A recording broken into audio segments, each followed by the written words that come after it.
राधे राधे। जय श्री कृष्णा। जो ईश्वर को मंजूर होता है वह होकर ही रहता है, फिर चाहे हम कितना ही प्रयास कर लें उसे बदल नहीं सकते। उसी पर यह कहानी आधारित है।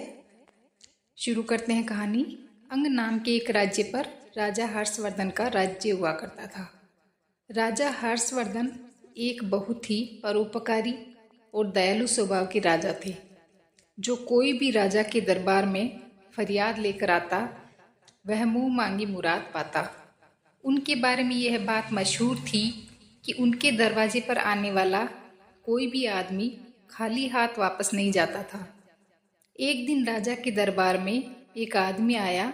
उसने राजा को प्रणाम किया और कहने लगा, राजन, मैंने सुना है कि आपके सामने जो भी फरियादी आता है वह कभी खाली हाथ वापस नहीं लौटता। अगर ऐसा है तो क्या 3 दिन के लिए आप मुझे अपनी राजगद्दी सौंप सकते हैं? आप महल में जाकर आराम कीजिए और मैं राजगद्दी पर बैठकर आपका राजपाट चलाऊंगा। राजा उसी वक्त राजगद्दी से नीचे उतर आए और फिर अपने दरबार में मौजूद सभी मंत्रियों और दरबारियों को आदेश दिया कि आज से ठीक 3 दिन तक सभी लोग इस आदमी के आदेश का पालन करेंगे। यह कहते हुए राजा ने उस आदमी को अपनी जगह पर बिठा दिया और खुद अपने महल में चले गए। वह आदमी 3 दिन तक बड़ी ठाठ से राजगद्दी पर बैठा रहा और पूरे राज्य का शासन चलाता रहा। चौथे दिन जब राजा उसके पास आया और कहने लगा, भाई, तुम 3 दिन तक इस राजगद्दी पर बैठ चुके हो, अब राजगद्दी से उतर जाओ और अपना रास्ता लो। यह सुनकर वह आदमी कहने लगा, राजन, पहले तो मैं सिर्फ इस इरादे से आया था कि आपकी दानवीरता की परीक्षा लूं। सच में मैंने जैसा आपके बारे में सुना था उससे कहीं बढ़कर आपके बारे में पाया है, लेकिन अब 3 दिन तक इस राजगद्दी पर बैठने के बाद मेरा इरादा बदल गया है। इस राजगद्दी से उतरने का मेरा दिल नहीं चाहता। आपको तो सारी दुनिया ईश्वर का अवतार कहती है। मैं आपसे प्रार्थना करता हूँ कि यह राजगद्दी और राजपाट ईश्वर के नाम पर मुझे दान में दे दीजिए। राजा ने जब उसकी बात सुनी तो मुस्कुराते हुए कहने लगे, लो भाई, यह राजगद्दी और यह राजपाट आज से तुम्हारा हो गया। अब तुम इसे संभालो, मैं चलता हूँ। यह कहकर राजा अपने महल में वापस आ गए। उन्होंने रानी को सारी बात बताई। रानी भी महाराज की तरह बहुत ही नेक दिल थी। उन्होंने शिकायत का एक शब्द भी अपनी जुबान पर नहीं आने दिया। राजा और रानी अपने दोनों बेटों को लेकर महल से बाहर निकल पड़े। जाने से पहले उन्होंने अपने राजसी वस्त्र त्याग दिए और साधारण वस्त्र पहन लिए। राजा को ईश्वर पर बड़ा ही विश्वास था। वह मन ही मन में सोचने लगे, लगता है परमात्मा ने मेरे लिए कुछ और ही सोच रखा है। राजा अपनी पत्नी और दोनों बेटों को लेकर सफ़र पर रवाना हो गए। राजा सोचने लगे, कल तक मेरी सवारी के लिए सैकड़ों हाथी और घोड़े मौजूद थे, आज पैदल चलना पड़ रहा है। कल तक हजारों नौकर चाकर मेरे सामने खड़े रहते थे और आज कोई हालचाल पूछने वाला भी नहीं है। लेकिन राजा ने ऐसे हालात में भी शिकायत का एक शब्द अपनी जुबान पर नहीं लाए। पैदल सफ़र करते करते वह कभी 2 कोस चलते तो कभी 4 कोस। कभी कुछ खाने को मिल जाता तो भी भूखे ही रहना पड़ता, मगर इस पर भी उसने परमात्मा पर पूरा भरोसा रखा और हमेशा परमात्मा का धन्यवाद करता रहा। कुछ दिनों तक इसी तरह पैदल सफ़र करने के बाद वे एक नगर में पहुँचे और एक आवाज़ गृह में जाकर ठहर गए। उस नगर के बाहर एक सौदागर का काफिला आकर रुका। सौदागर अपने घोड़े पर सवार होकर नगर की सैर करता हुआ उस आवास गृह की तरफ आ निकला जिसमें राजा और उसका परिवार ठहरा हुआ था। सौदागर की नज़र जब रानी पर पड़ी तो उसे देखते ही उसने समझ लिया कि यह औरत किसी ऊंचे खानदान की है। वह मन ही मन रानी पर मोहित हो चुका था और उसने इरादा किया, क्यों न इस औरत से मैं विवाह कर लूं। मन में कुछ सोचकर वह राजा के पास गया। सौदागर राजा से कहने लगा, हुजूर, मैं एक व्यापारी हूँ। मेरा काफिला नगर के बाहर ठहरा हुआ है। मेरी पत्नी को बच्चा होने वाला है और इस समय कोई ऐसा नहीं है जो उसकी देखभाल कर सके। मुझे आप पर एक बहुत ही नेक दिल, दयालु इंसान मालूम पड़ते हैं। क्या आप अपनी पत्नी को एक दिन के लिए मेरे साथ भेज सकते हैं? शायद उनकी वजह से मेरी पत्नी की तकलीफ कुछ कम हो सके, वरना मुझे तो लगता है कि वह जिंदा नहीं रह पाएगी। राजा और रानी सौदागर की बातें सुनकर कुछ घबरा गए। आखिर नेक दिल राजा ने रानी से कहा, अगर इस गरीबी की हालत में भी हम किसी के काम आ सकें तो यह हमारे लिए खुशकिस्मती की बात है। तुम देर ना करो और ईश्वर जाने इसकी पत्नी किस हालत में होगी। रानी ने अपनी जुबान से इनकार का एक शब्द तक नहीं कहा और उसी वक्त सौदागर के साथ जाने के लिए तैयार हो गई। आवाज गृह से बाहर आकर सौदागर कहने लगा, मेरा काफिला शहर से काफ़ी दूर है और मुझे यहाँ पर आए हुए काफ़ी देर हो चुकी है। आप ऐसा कीजिए, मेरे साथ मेरे घोड़े पर बैठ जाइए ताकि हम जितनी जल्दी हो सकें काफिले तक पहुँच जाएं। रानी बेचारी उस सौदागर की चालबाजी को नहीं समझ सकी और उसके साथ घोड़े पर सवार हो गई। सौदागर घोड़े पर सवार रानी को लेकर अपने काफिले पर पहुंचा। उसने अपने काफिले को कूच करने का आदेश दिया। अपना घोड़ा उसने एक तरफ भगाया और रानी को ले चला। यह सब देखकर रानी को सौदागर की चालबाजी का पता चल गया। रानी ने बहुत शोर मचाया, बहुत तड़पी, चीखी, चिल्लाई, मगर सौदागर को उस पर बिल्कुल भी दया नहीं आई। वह उसे घोड़े पर बिठाकर कहीं का कहीं ले गया। दूसरी तरफ आवास गृह में इंतजार करता हुआ राजा सोचने लगा कि उसकी पत्नी अब तक क्यों नहीं आई। उसने सोचा, क्यों न खुद चलकर देखा जाए कि आखिर माजरा क्या है।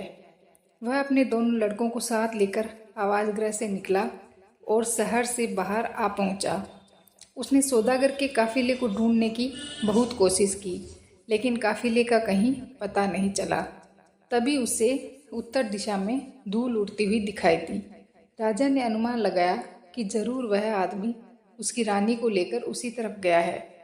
राजा भी अपने दोनों लड़कों को लेकर उस दिशा की तरफ चल दिया जिस तरफ काफिला गया।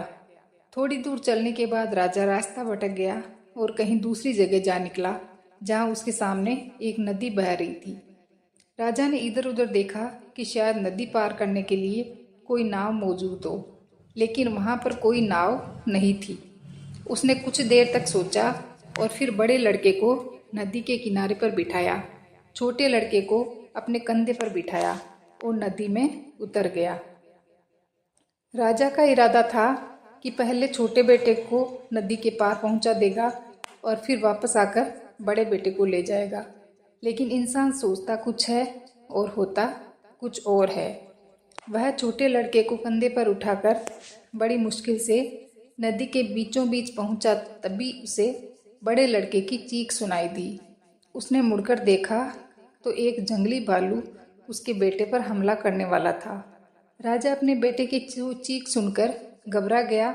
घबराहट की वजह से राजा के कंधे पर बैठे छोटा बेटा नदी में जा गिरा और बह गया। अब तो राजा खुद भी बहुत परेशान हो गया। वह जैसे तैसे नदी के एक किनारे तक जा पहुंचा। राजा यह समझ रहा था कि उसके बड़े बेटे को जंगली भालू ले गया और छोटा बेटा नदी में डूब गया। पहले तो राजपाट हाथ से गया, फिर रानी भी मुझसे छिन गई, अब दोनों लड़के भी मुझसे बिछड़ गए। राजा मन ही मन बहुत दुखी हुआ। इसी हालत में वह चलते चलते दोपहर के समय एक नगर के पास जा पहुंचा। उसने देखा कि शहर के बीचों बीच एक खुले मैदान में लोगों की भीड़ जमा थी। भीड़ को देखकर राजा हैरान हो गया और सच्चाई मालूम करने के लिए उस तरफ बढ़ने लगा। उस नगर का यह रिवाज था कि वहाँ के राजा की जब मौत हो जाती थी तो सभी दरबारी और मंत्री शहर के लोगों के साथ एक मैदान में इकट्ठा हो जाते थे। फिर एक बाज को उड़ाया जाता। यह बाज जिसके भी सिर पर बैठ जाता उसी को राजा मान लिया जाता था और राजगद्दी भी सौंप दी जाती थी, और इसी कारण से वहाँ पर लोगों की भीड़ जमा थी। बाज छोड़ा जा चुका था, मगर अभी तक वह किसी के सिर पर नहीं बैठा था। किस्मत शायद उसी राजा का इंतजार कर रही थी। जैसे ही राजा वहाँ पर पहुँचा, बाज जाकर उसके सिर पर बैठ गया। बाज का उसके सिर पर बैठना था कि तुरंत सभी दरबारी हाथ जोड़कर उसके सामने आ खड़े हो गए और उसे अपना राजा मान लिया। वे सभी उसे प्रार्थना करने लगे, चलिए महाराज, अब आप ही इस देश के राजा हैं, चलकर अपनी गद्दी संभालिए। लेकिन राजा ने कहा, अरे भाई, मैं तो खुद राजपाट छोड़कर आया हूँ। अपना राजपाट छोड़कर ही मैंने ये फकीरी हासिल की है। अब मुझे किसी भी तरह के राजपाट की कोई इच्छा नहीं है। राजा का ऐसा कहना था कि दरबारी समझ गए कि हमें इससे अधिक अच्छा राजा नहीं मिल सकता। वे सभी जिद करने लगे, आप ही हमारे राजा हैं। राजा के बार बार मना करने पर भी लोगों ने उसे अपना राजा बनाकर ही दम लिया। उसे राजा के कपड़े पहनाए गए, सर पर मुकुट रखा गया और महल में ले जाकर उसे राजगद्दी पर बिठाया गया। इसके बाद कई दिनों तक उस नगर में नए राजा के चुने जाने की खुशी में उत्सव मनाया गया। राजा ने भी मन ही मन इस राज्य को ईश्वर का पुरस्कार समझा और उस राज्य का राजपाट चलाने लगा। मगर दिल ही दिल में राजा दुखी रहता था। जब भी उसे अपनी पत्नी और अपने बेटों की याद आती तो उसकी आंखें नम हो जाती। अब जरा उन बेटों का भी हाल सुनिए। जिस लड़के को जंगली भालू उठा कर ले गया था, उसे रास्ते में ही एक शिकारी की नज़र पड़ी। उसने अपना तीर कमान पर चढ़ाया और निशाना सीधा भालू पर लगाया। भालू वहीं पर ढेर हो गया और लड़के की जान बच गई। जो लड़का नदी में डूब गया था, उसे एक मछुआरे ने बचा लिया। यह दोनों ही आदमी के औलाद नहीं थे और उन्होंने इन दोनों लड़कों को अपनी औलाद समझकर इनका पालन पोषण किया। यह दोनों ही आदमी उसी नगर के रहने वाले थे जहां इन लोगों का पिता राजा बन चुका था। दोनों ही लड़के अपने अपने घर में बड़े हुए और वहां के राजा की सेना में वे भर्ती हो गए। भाग्य का खेल ऐसा हुआ कि उन दोनों को राजा का अंगरक्षक बना दिया गया। समय बीतने की वजह से दोनों लड़कों की शक्ल सूरत अब बिल्कुल बदल चुकी थी। ना तो राजा उन्हें पहचान सका और न ही उसके बेटों ने। उन लड़कों को समझ में आया कि राजगद्दी पर जो इंसान बैठा है वही उनका पिता है। बल्कि उन लोग दोनों को तो यह भी एहसास नहीं हुआ कि वे दोनों सगे भाई हैं। यह भी कुदरत का ही खेल था कि इकट्ठे होकर भी अलग अलग ही थे। अब वे दोनों लड़के अंगरक्षक के रूप में हमेशा राजा के साथ ही रहते थे। राजा जब उनसे बातें करता तो उससे भी अच्छा महसूस होता। उन दोनों लड़कों से बातें करके राजा के मन को बहुत ही सुकून मिलता। दरअसल यह हुआ कि वह धोखेबाज सौदागर जो रानी को उठा कर ले गया, इसी नगर में आ गया। इस दौरान सौदागर ने लाख कोशिश की कि रानी उसे शादी कर ले, मगर वह नेक औरत किसी भी तरह से शादी के लिए तैयार नहीं हुई। सौदागर उसे एक अलग कक्ष में रखता था और उसकी कड़ी निगरानी की जाती थी। इस सौदागर का यहाँ के पहले के राजा के दरबार में अक्सर आना जाना रहता था। सारे दरबारी और मंत्री इस सौदागर को अच्छी तरह से पहचानते थे। जब सौदागर को पता लगा कि पुराने राजा की मौत हो चुकी है तो उसे बहुत दुख हुआ। लेकिन मंत्रियों ने उसे बताया कि नया राजा पहले से भी ज़्यादा नेक दिल और न्यायप्रिय है। यह सुनकर सौदागर ने मंत्री के हाथ राजा के लिए कुछ तोहफे भिजवा दिए और फिर खुद भी राजा से मिलने के लिए पहुंच गया। दरअसल बात यह थी कि राजा ने उसे नहीं पहचाना कि वह वही धोखेबाज आदमी है जो उसकी रानी को ले भागा था। सौदागर भी यह ना समझ सका कि यह राजा भी वही आदमी है जिसे उसने धोखा दिया था। राजा ने सौदागर की बहुत ही मेहमानबाजी की। सौदागर कई देशों की यात्रा कर चुका था। राजा सौदागर से उन देशों के बारे में पूछता और सौदागर उसे अपने सफ़र के किस्से सुनाता। एक दिन की बात है, जब सौदागर और राजा काफ़ी देर तक बातें कर रहे थे। शाम ढल चुकी थी। तब राजा ने सौदागर से कहा, दोस्त, आज की शाम तुम यहीं पर रुक जाओ। मुझे व्यापार के मामले में तुमसे कुछ ज़रूरी बातें करनी है। सौदागर उस रात महल में रह तो गया, लेकिन वह कुछ परेशान सा नजर आ रहा था। राजा ने सौदागर से परेशानी का कारण पूछा तो सौदागर कहने लगा, हुजूर, दरअसल बात यह है कि मेरी पत्नी पागल हो गई है। उसकी देखभाल मुझे खुद करनी पड़ती है। मुझे हर समय यह डर लगा रहता है कि कहीं पागलपन की वजह से वह कहीं भाग ना निकले और किसी मुसीबत में ना फंस जाए। इस पर राजा ने कहा, तुम आज महल में ही रहो और अपनी पत्नी की चिंता मत करो, उसकी देखभाल का बंदोबस्त हम कर देंगे। राजा ने यह कहकर अपने दोनों अंगरक्षकों यानी उन दोनों लड़कों को सौदागर के काफिले में जाकर उस औरत का पहरा देने का आदेश दिया जिसमें सौदागर की पत्नी यानी रानी को रखा गया था। दोनों लड़कों ने आदेश पाकर उसी वक्त जाकर घर के बाहर पहरा देना शुरू कर दिया जिस घर में वह औरत कैद थी।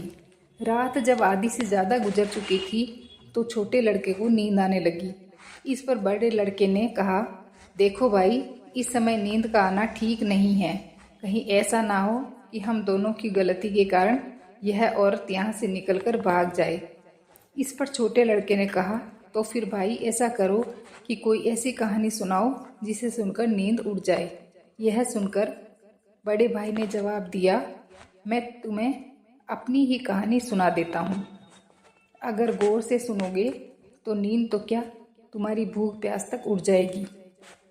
अगर गौर से सुनोगे तो नींद तो क्या, तुम्हारी भूख प्यास तक उड़ जाएगी। यह कहने के बाद उसने कहानी सुनाना शुरू किया। अरे भाई, मैं एक राजा का बेटा हूँ। मेरे पिता की न्यायप्रियता और दयालुता की दूर दूर तक चर्चा थी। लोग उन्हें ईश्वर का अवतार मानते थे। उन्होंने अपना राजपाट ईश्वर के नाम पर एक आदमी को दान में दे दिया और फिर मेरी माँ और मेरे भाई को साथ लेकर सफ़र पर रवाना हो गए। रास्ते में एक सौदागर ने धोखा देकर मेरी माँ को भगा कर ले गया। हम दोनों भाई अपने पिता के साथ ही थे। आगे चलकर हमें एक नदी मिली जहाँ पर कोई नाव नहीं थी। मेरे पिता ने मुझे किनारे पर बिठाया और छोटे भाई को कंधे पर बिठाकर नदी के पार ले चले।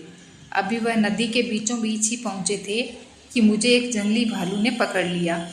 मेरे चीखने चिल्लाने से मेरे पिता घबरा गए और छोटा भाई उनके कंधे से उचककर नदी में जा गिरा। इसके बाद उनका क्या हुआ मुझे कुछ मालूम नहीं, लेकिन जब वह जंगली भालू मुझे पकड़कर ले जा रहा था तभी मुझे एक शिकारी ने उस भालू से छुड़वा लिया। फिर मेरी किस्मत मुझे इस राजा तक ले आई। यह सुनकर दूसरा लड़का तुरंत उससे लिपट गया और कहने लगा, नदी में गिरने वाला वह बच्चा मैं ही था। मुझे एक मछुआरे ने डूबने से बचाया। फिर दोनों भाई गले लगकर रोने लगे। उन दोनों के रोने की आवाज़ सुनकर अंदर कैद खाने में बैठी हुई औरत अचानक चौंक पड़ी। वह उन दोनों लड़कों से इसका कारण पूछने लगी। दोनों लड़कों ने जब सारी कहानी उस औरत को बताई तो वह कहने लगी, मेरे बच्चों, तुम अपनी माँ को नहीं पहचान सके। यह कहते हुए वह उन लड़कों से लिपट गई। तब उनकी माँ ने बताया, मैं अब तक इस सौदागर की कैद में थी। दोनों लड़के माँ माँ पुकारते हुए उससे लिपट गए। इसके बाद वे दोनों उसी समय राजा के पास गए और उसे सारी घटना कह सुनाई। राजा को अभी तक यह नहीं मालूम था कि सौदागर की कैद में जो औरत है वह उसी की पत्नी है, लेकिन अब उसे मालूम हुआ कि वह औरत इन दोनों लड़कों की माँ है। राजा ने यह फैसला किया कि वह इसी वक्त सारे मामले का दूध और पानी का पानी करेगा। उसने उसी समय उस औरत को लाने के लिए सिपाही भेजे। जब वह औरत राजा के सामने पेश हुई, जैसे ही राजा की नज़र उस पर पड़ी तो राजा की समझ में सारा माजरा आ गया। राजा की पत्नी भी अपने पति को देख पहचान गई और उसके कदमों में गिर गई। दोनों भाई भी अपने पिता को पहचान चुके थे और पिताजी पिताजी कहते हुए राजा से लिपट गए। सौदागर ने जब यह देखा कि उसकी पोल अब खुल चुकी है तो वह वहाँ से भागने लगा, मगर राजा के सिपाहियों ने उसे यह मौका नहीं दिया। उसे गिरफ्तार करके कारागार में डाल दिया। अगले दिन राजा ने उस सौदागर का सारा माल जब्त किया और उसे मृत्युदंड दे दिया। अब जरा उस आदमी का हाल भी सुनिए जिसने राजा से राजपाट दान में हासिल किया था। राजपाट मिलने के बाद वह बहुत ही मन चला और निर्दयी हो गया था। अपने खजाने को भरने के लिए उसने प्रजा पर कई तरह के कर लगा दिए।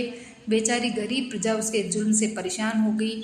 यहाँ तक कि मंत्री और दरबारी भी इस राजा से परेशान हो चुके थे। वे सभी इसी चिंता में रहते थे कि किसी तरह से वह अपने असली राजा का पता लगा पाए ताकि इस अत्याचारी राजा को हटाकर एक बार फिर से उसे राजा बना दे। जब यह खबर उस राज्य तक पहुंची कि उनका राजा एक नए राज्य का राजा बन चुका है तो एक मंत्री ने उस अत्याचारी राजा को जहर देकर मार डाला। इस तरह से उस अत्याचारी राजा का अंत हो गया और वह मंत्री राजा के पास आया। सभी दरबारियों की तरफ से उसने प्रार्थना की कि वह फिर से अपने पुराने राज्य का राजपाट संभाल ले। राजा के मन में भी अपने पुराने राज्य के लिए प्रेम जाग गया और वह अपने मंत्री के साथ उस राज्य में आया। इसके बाद 6 वर्ष 6 महीने वह अपने पुराने राज्य में रहता और फिर वर्ष के अगले 6 महीने वह अपने नए राज्य में रहता। इस तरह से वह दोनों राज्यों की बागडोर संभालता था। कुछ ही वर्षों के बाद जब राजा के दोनों पुत्र राजपाट संभालने के योग्य हुए तो राजा ने उन दोनों को एक एक राज्य का राजा बना दिया। इस प्रकार से राजा उसका परिवार अब खुशी खुशी जीवन जीने लगे। इस प्रकार ईश्वर को जो मंजूर होता है वह होकर ही रहता है। जब हम अपनी राहों में आने वाली मुश्किलों को समझते हैं तो हम जान पाते हैं कि हर बाधा हमें एक नई दिशा देती है। कभी भी अपने प्रयासों से पीछे मत हटो, क्योंकि ईश्वर का विश्वास हमेशा हमारे साथ होता है। अगर हम ईश्वर की इच्छाओं के अनुसार चलते हैं तो हमारे सपने भी साकार होते हैं। संघर्ष से ही सफलता का रास्ता खुलता है और यही जीवन का असली सच है। कभी भी हार नहीं माने, क्योंकि सफलता उन्हीं को मिलती है जो अपनी पूरी मेहनत और ईश्वर के प्रति विश्वास बनाए रखते हैं। चाहे रास्ता कितना भी कठिन हो, अगर हमारी नीयत सही है तो ईश्वर हमें वह ताकत और दिशा जरूर देते हैं जिसकी हमें ज़रूरत होती है। कहानी सुनने के लिए आप सभी का बहुत बहुत धन्यवाद। कहानी अच्छी लगी हो तो प्लीज़ चैनल को लाइक करें, शेयर करें और सब्सक्राइब करें।